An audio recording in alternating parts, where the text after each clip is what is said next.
Benjamin Netanyahu suffered his biggest blow as prime minister, this one not political, but legal. The first sitting prime minister to face criminal indictment in Israel's history.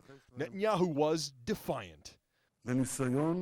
This evening, we are witnessing a governmental coup attempt against a prime minister by false libel and with a tenacious and contaminated investigation process.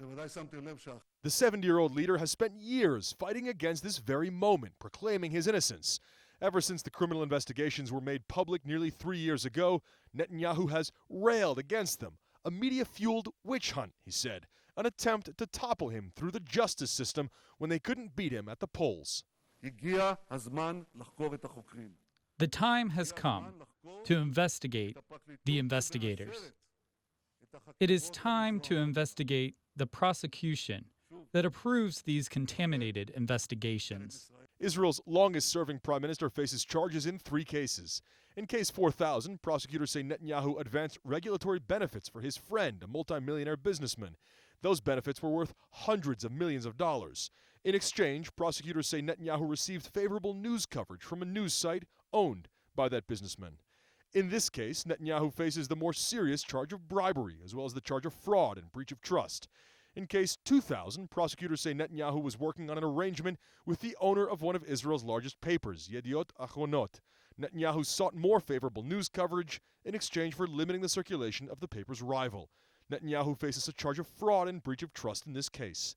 Finally, in case 1000, prosecutors say Netanyahu received valuable gifts such as cigars and champagne from overseas businessmen, gifts they say a public servant shouldn't have received. Here, Netanyahu also faces a charge of fraud and breach of trust.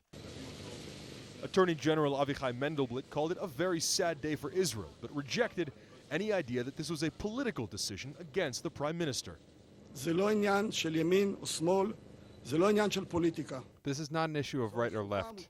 It's not a matter of politics. This is a duty that everyone has to obey.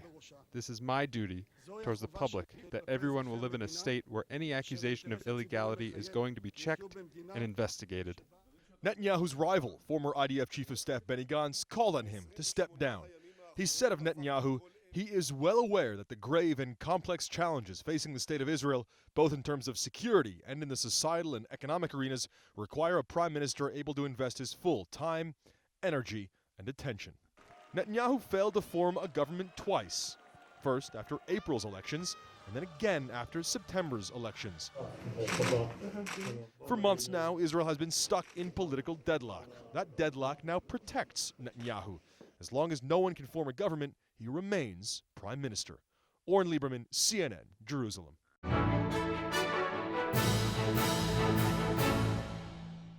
If you're watching Currents News on YouTube, be sure to hit the subscribe button and then click on the bell to get instant updates about all of our newest content, because we are putting your faith in the news.